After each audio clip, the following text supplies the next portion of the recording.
Greetings, ladies and gentlemen. Today is August 23rd. I am back home. Scott Servais is fired. Joey Votto retires. Let's talk about it.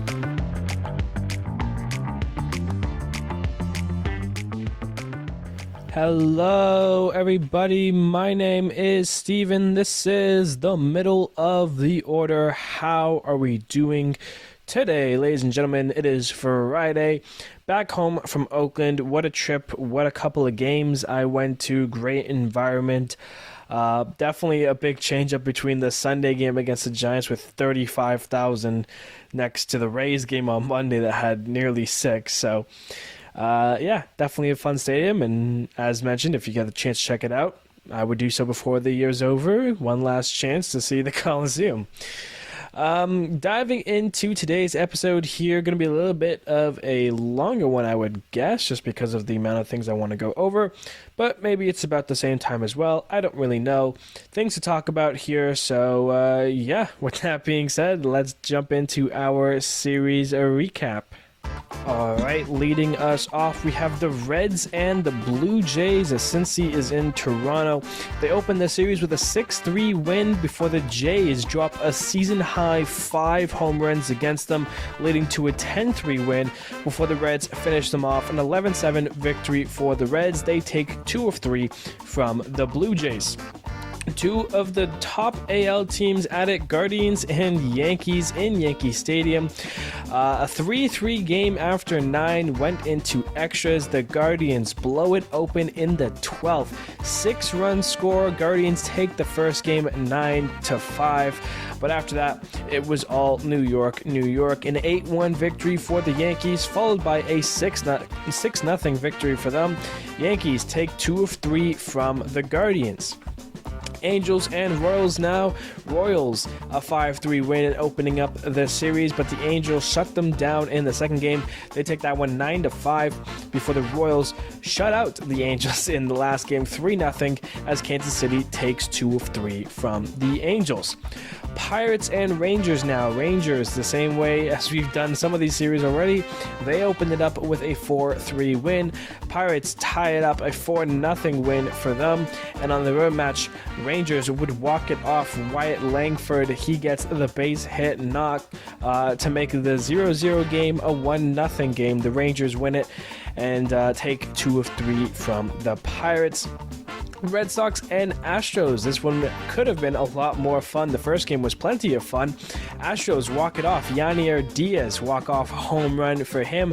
They beat the Red Sox 5-4. Red Sox even up the series with a 6-5 win on the next day, and then the Astros take down the Red Sox in the series, a 4-1 victory for them. Astros take 2 of 3 from the Red Sox.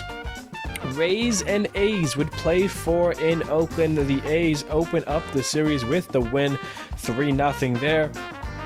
Rays return the favor with the shutout back, 1-0 Tampa in the second game. Then a 4-2 Tampa win in the third game. A's would look to split the series and would, as they win yesterday on Thursday, a 3-1 victory for them. The A's and the Rays split the 4-game set 2 each.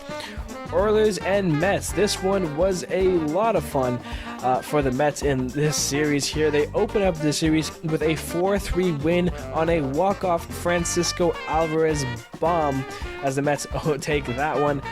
The Oilers would rebuttal in the second game, a 9-5 victory for them. And then for the road match, it's once again a 4-3 victory for the Mets, and once again a walk-off home run. Jesse Winker goes absolutely crazy after hitting it. The vibes are high in New York. 2 walk-off home runs against the Oilers. They take 2 of 3 against them. The Mets chasing down the Braves. D-backs and Marlins. Now the D-backs needed this sweep, and boy, they got it. 9-6 D-backs, 3-1 D-backs, and then 10-8 D-backs. The Diamondbacks sweep the Marlins, get 3 very important games back under their belt, and are looking to continue to play hot baseball. Rockies and Nationals. The Rockies opened up the series with a 3-1 victory on the road, but the Nats come back in the next two games, a 6-1 victory followed by an 8-3 victory as Washington takes 2 of 3 from Colorado. Phillies and Braves, a great opportunity for the Braves to close the gap if they could sweep the series, but they could not. Low-scoring, close games in this series, though. 3-1 victory for the Braves in the first game, then 3-2 Phillies to even up the series in the second game, and then the same score, 3-2, but the last game falls to Atlanta. Braves take 2 of 3 against their rival Phillies. Tigers and Cubs. We have another sandwich series here. 3-1 Cubs in the first game. 8-2 Tigers even up the series. 10-2 Cubs win it in their match. Chicago taking 2 of 3 from the Tigers. Brewers and Cardinals now. This was a very important series for the Cardinals that dropped the first game to the Brewers 3-2 Milwaukee. But then in the second game, walks galore. We end up in extras, and it ends up being Nolan Arenado hitting the walk-off grand slam in the 10th inning. All of the Cardinals organizations walked off on this day. Cardinals took it 10-6, and that carried momentum into the next game. They win it 3-0, and St. Louis takes 2 of 3 from the Brewers. The only question is it a little too late to track them down in the Central? White Sox and Giants. Giants desperately needing to sweep, and it was looking good. A 5-3 victory for San Francisco, followed by a 4-1 win against the White Sox. But on the third and final game of the series, it was tied 2-2. The White Sox score 4 runs in the ninth. They win it 6-2 to avoid the sweep. Giants, though, still take 2 of 3 from the White Sox, but they really needed that one. Twins and Padres now, two top teams facing off here. Padres open up the series with the win, 5-3 San Diego there. 7-5 San Diego in the second game. They look for the sweep against the Twins, but cannot find it as Minnesota blows it open 11-4 to avoid the sweep. San Diego, though, taking 2 of 3 from Minnesota. As we round things off now with the Mariners and the Dodgers, a team looking to find itself versus a team looking to hold off two teams hot on their trail, and it is the better team that wins this series and wins it in a big way. 3-0 Dodgers in the opener, followed by a 6-3 victory for LA. And then how about an 8-4 win to sweep Seattle? The Dodgers helped the Astros big time by giving them the sweep, but they also helped themselves stay away from the Diamondbacks and gain a game up on the Padres. Dodgers a big time sweep. Seattle, it is not looking too good. That's your series recap. So many good games to go over this week, but I'm taking you to St. Louis for the game of the week. Brewers and Cardinals. Cardinals desperately needing a win to at least even up the series here. Tommy Pham would start the scoring a sac fly in the bottom of the fourth, followed by a Mason Wing single. Cardinals were up 2-0 there. The Brewers then struck in the top of the fifth. Joey Ortez with the sac fly to make it 2-1. Top six, William Contreras ties the game up with a double. 2-2 ball game there. Then top of the seventh, Jackson Chourio, a 2-run single gives the Brewers the lead, but not for much longer because in the bottom of the seventh, Lucan Baker, home run number 1 on the year, and I'll be honest, that might also be home run number 1 in his career. I'm not 100% sure about that, but either way, it tied the game up 4-4. Top of the eighth we go. The Brewers open it up more. 2-run double by Joey Ortez. 6-4 Milwaukee. They take this lead. Into the bottom of the ninth we go. Devin Williams on the mound looking to get the save, but it doesn't go his way. He gives up a hit and 3 walks. He walks in Carpenter. He walks in Pham to tie the game up 6-6. Top of the 10th, the Brewers can't score, but in the bottom of the 10th, Arenado would have an opportunity with the bases loaded and 2 outs to do some damage, and boy, he did it. The walk-off grand slam from Nolan Arenado. He hasn't had the season that he's wanted to, but he got all of this one a moment for the Cardinals as they are trying to fight their way into a postseason spot. A big win over the Brewers, 10-6 your final, and that is your game of the week. Alrighty, now let's dive on into the baseball news from the week here, and we've got some bittersweet stuff here to start us off. Joey Votto, in my opinion, one of the game's best first basemen, especially in the 2000s and the 2010s, has officially retired from baseball. And that is a tough sentence to say. Joey Votto is probably one of my all-time favorite players. I loved watching him in Cincinnati. Debuted in 2007 at the ripe age of 23. Only played 24 games, so he was still a rookie in his 2008 season. His first full-blown season, played 151 games and finished second in the Rookie of the Year voting.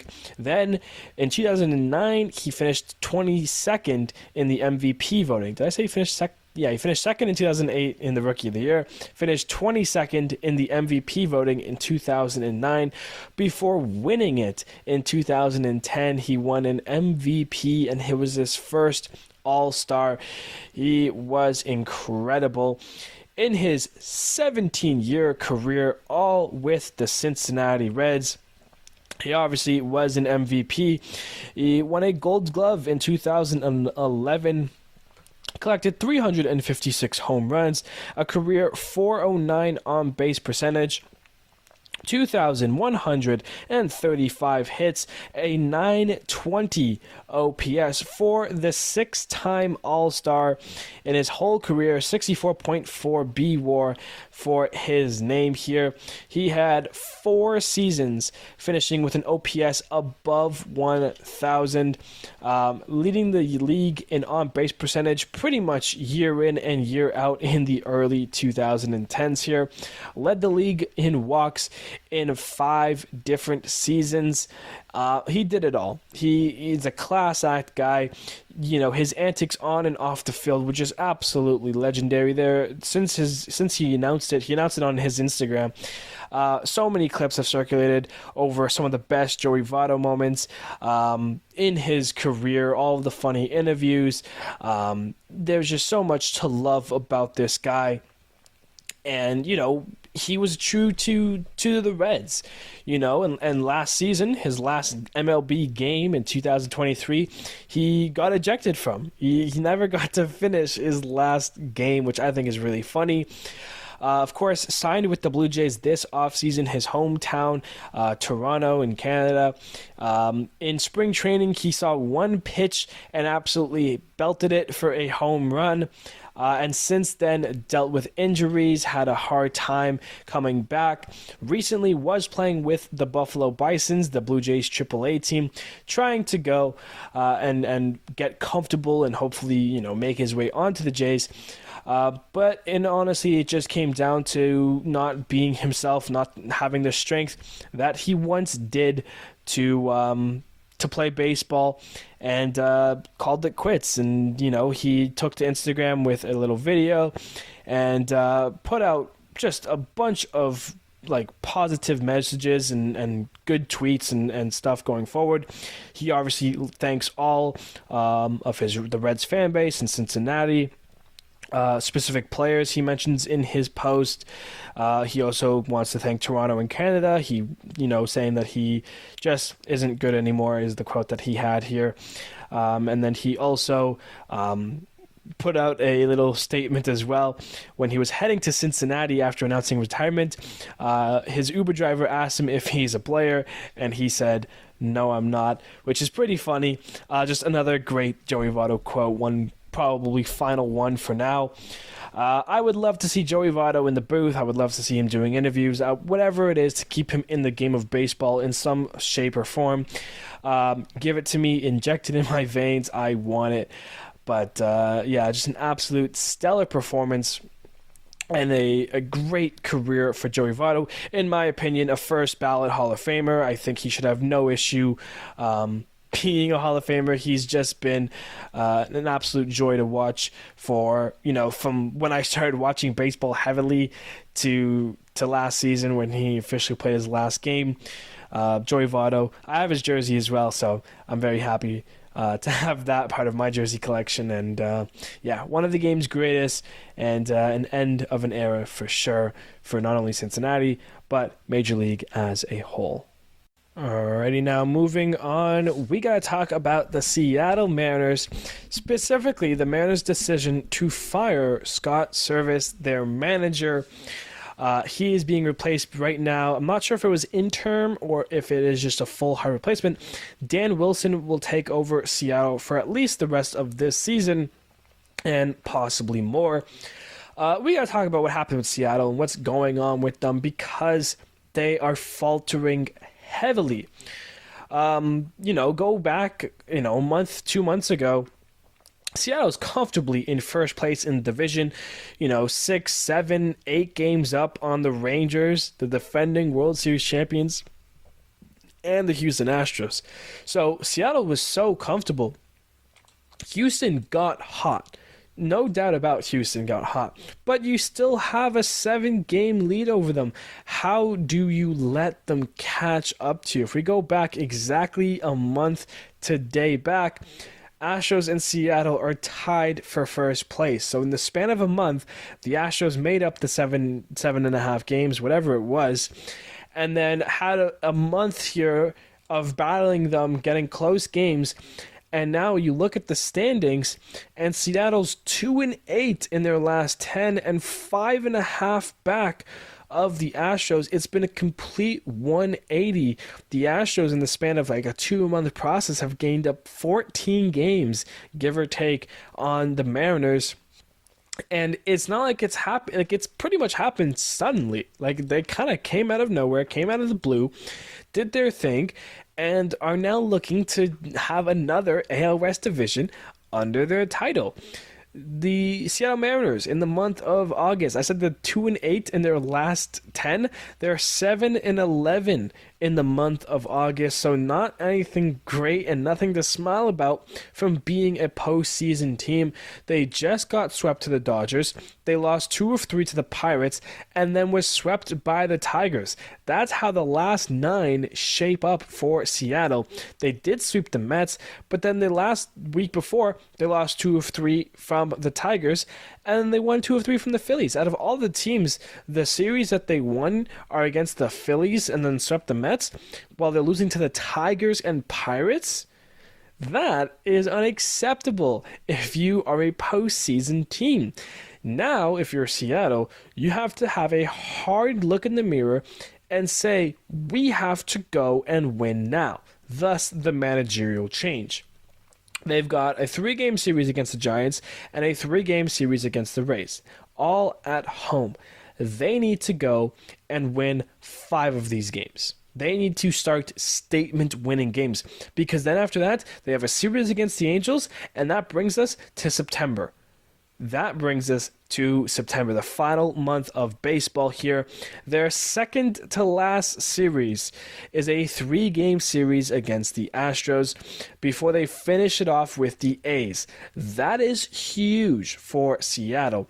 And if I am the Mariners, those 3 games against the Astros on the 23rd, the 24th, and 25th of September in Houston need to be for the division. They need to be close games. By the time we get to that series, you guys should be 1 game out, 2 games out of the Astros, if not already have passed them.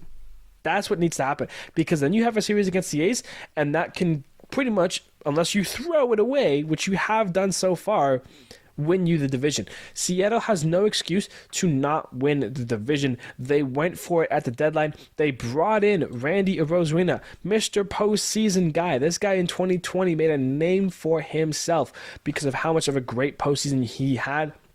You need him and Seattle in the postseason. There is no excuse. And if you want to go and start pointing fingers at, oh, why this, why that, like, why Scott Servais? The Mariners GM said they needed a different voice.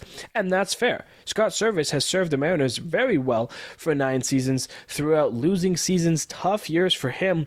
They got him, he brought them into the postseason last year, 2 years ago. And that's been a huge key thing that he did. I'm sure Seattle will, I don't think it's his fault entirely. If you want to start pointing fingers, there's no reason to be doing that. But the offense hasn't been there. The Mariners, I saw something I think 3 or 4 days ago, so it might have been changed since. But I saw 76 quality starts for Seattle Mariners. 76. That is more than a dozen than any other baseball team. And that is thanks to guys like George Kirby, Luis Castillo, Logan Gilbert, Bryce Miller. Seattle probably has the best rotation in baseball right now.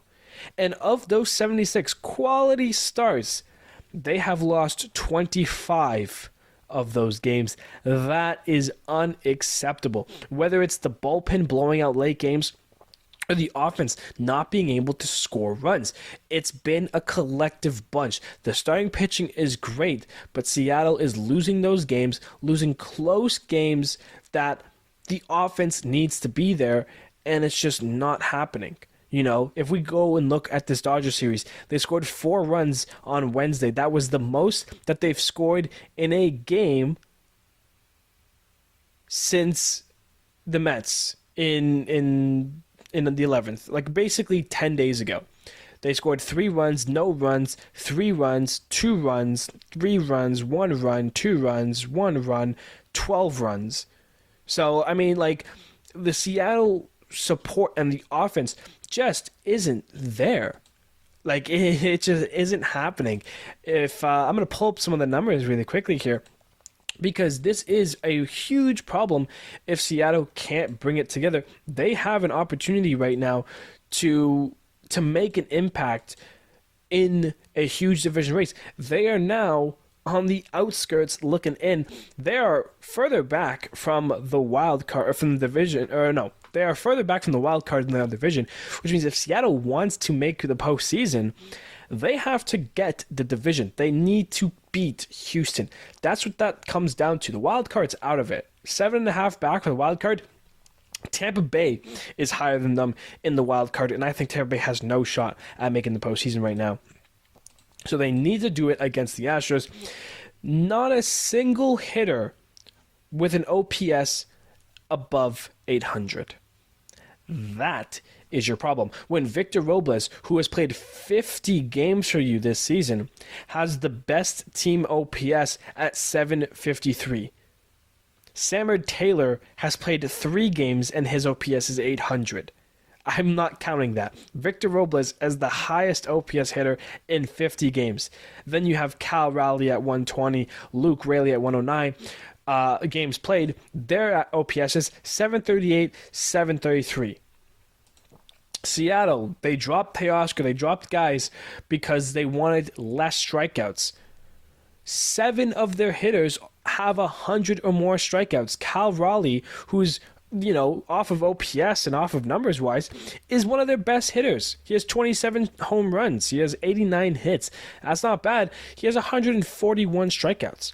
Julio, the guy you guys paid handsomely, has 109 hits in 109 games. So he's averaging a hit a game with only 11 home runs and a 678 OPS with 122 strikeouts. Mitch Garver, 117 strikeouts. Polanco, 110. Haniger, they brought back, 108. Cal Raleigh leads that team with 27 home runs. The next guy is Luke Raley at 15. There should not be a Luke Raley at 15 for a second. Haniger should have more. Julio should have more. Where's J.P. Crawford been? J.P. Crawford at home has been awful, but on the road, he's been phenomenal. They brought in Randy. They brought in Justin Turner. They have the positions. They have the team. They just can't put it together. The pitching has been phenomenal. There's no doubt about it, especially those four guys that I mentioned. Logan Gilbert, a 3.21 ERA. Bryce Miller, a 3.32 ERA. George Kirby, 3.4. Luis Castillo, 3.5. They're all pretty much right there, all with very similar numbers. These guys together collectively have been phenomenal. Issue is that the rest haven't.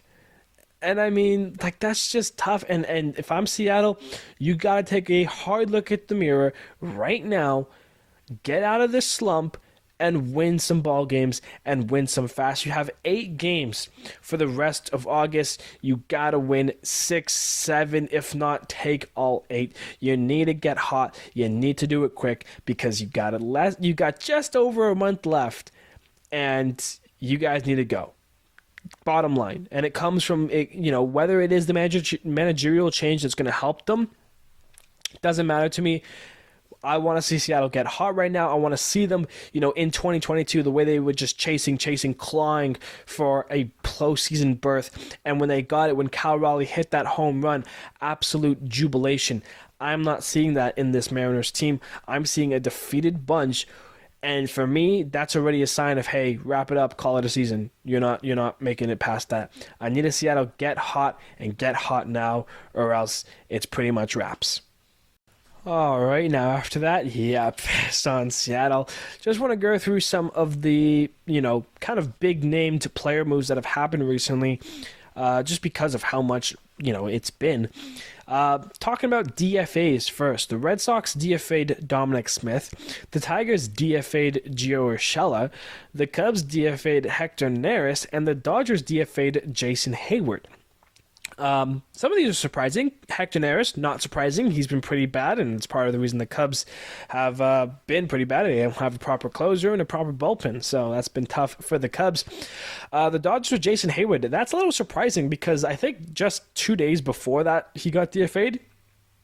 He had a big 3-run game-tying or go-ahead home run for them. He's been all right. But obviously the Dodgers have a very good team, and when you need spots to fill, it maybe came down to that, and in that case, I do understand it. But I'm sure he'll get picked up somewhere because he had a really nice year for them last year, and I think he was playing pretty okay with them this year.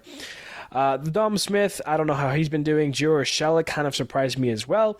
Of course, some of these players have been signed since. The Braves signed Gio Urshela, and the Reds signed Dominic Smith. So 2 things there for, 2 players getting new chances with different teams. Of course, Gio will be playing third every day because a certain somebody is missing a good amount of time here. The Reds getting Dom Smith, maybe that helps them. Are they still going for it? They're trying to see what they can do in here in the last month of the season. They also claimed Ahmed Rosario from the Dodgers, who was placed on DFA a little bit while ago as well. So the Reds picking up Dom Smith and Ahmed Rosario. The Cardinals did a little bit of some movements for the organization as well. Brandon Crawford was released. I knew he wasn't playing much, and I don't think he was playing great. Haven't seen much of him. They obviously have Mason Wynn there, but to see him get released like that is a little surprising. Such a big name, especially for the Giants. They also optioned Nolan Gorman. This I did see coming, just because we've seen it before with, the Giants with Camille Duvall and just certain players getting sent down to fix themselves. Nolan Gorman, very powerful bat, but he's been struggling to put that bat on the ball. His average has plummeted, and he has looked awful and has definitely been a liability out there. But when he's right, his power numbers are off the charts. He was one of the best players on the Cardinals last year. So they're hoping he can find his bat quickly in AAA before coming back up and trying to help them in their postseason chase. Those are all the big news there in terms of DFAs, signings, claims, releases, options, whatever you want to go off of. Alrighty, now moving on, we have our injury updates. Keep in mind, some of these are from the weekend that I'm just bringing here. By some of these, I just mean the first 2 that I'm going to read off. But Tyler Glasnow finds himself back on the IL with the Dodgers. He's got elbow tendonitis, so he will be sitting out for a little bit. Hunter Green from the Reds on the IL with some elbow soreness. That's not going to help him. or the Reds. Austin Riley will miss 6 to 8 weeks with a right hand fracture. That is hurting the Braves in a season where they've already been hurt so much. Just unfortunate stuff for Atlanta as they now lose their third baseman. But of course, this is why they went out and signed Gio Urshela. Ketel Marte lands on the IL with a sprained ankle. That's tough for the D-backs, but hopefully in the 10 games he will get the opportunity to come back soon. A sprained ankle isn't too bad, so there should hopefully be opportunities for him to be back and healthy. Luis Hill will land on the IL for the Yankees, a lower back strain for him. JP France with the Astros, he's out for this season. He's going to get a shoulder surgery, he's got a capsule tear, and that will end his 2024 season. Ha-Seong Kim for the Padres on the IL, shoulder inflammation for him. Andrew McCutcheon and Ke'Bryan Hayes from the Pirates. McCutcheon, he's got knee inflammation. Ke'Bryan Hayes, lower back inflammation. And that is your injury updates, as we will now take a look at our outstanding performances. I'm just doing the ones from this week and on now, whatever for the weekend ones. It's all fine. Joe Boyle starts off this list from Oakland. 6 innings pitched, 2 hits, no earned runs, 3 walks, and 6 Ks. Gavin Stone with the Dodgers. 7 innings pitched, 2 hits, no earned runs, 2 walks, and 10 Ks. Frankie Montas, 7 innings pitched, 1 hit, no earned runs, 1 walk, and 3 Ks. Mitch Keller, 7 innings pitched, 3 hits, no earned runs, no walks, and 9 Ks. Shane Baz, 7 2/3 innings pitched, 3 hits, no earned runs, 3 walks, and 4 Ks. Logan Webb, 8 innings pitched, 5 hits, 2 earned runs, no walks, and 6 Ks. And lastly, Nestor Cortez Jr., 7 innings pitched, 3 hits, no earned runs, no walks, and 4 Ks for your outstanding performances from the week. All right, on to the stat leaderboard. Not too many changes here. Bobby Witt still leads in average, 352. That's up 3 points from last week. He leads in hits at 178. Judge has gone off this week. He is now at 48 home runs and 118 RBIs, still leading both of those. Bobby Witt Jr. back to leading the runs. He's got 110. He scored 7 times this week. Soto now single-handedly leads in the walks, 106 for him. Eddie De La Cruz, he has his 60th steal of the season, marking a 20-60 season for him as he still leads in stolen bases. And Aaron Judge still leads in OPS at 1.191. For the pitching wins, it was Tarik Skubal alone at 14. He is now joined by Seth Lugo and Chris Sale. The 3 of them have 14 wins on the year. Tarik Skubal ERA 2.49. Dylan Cease with strikeouts 193, still the case there.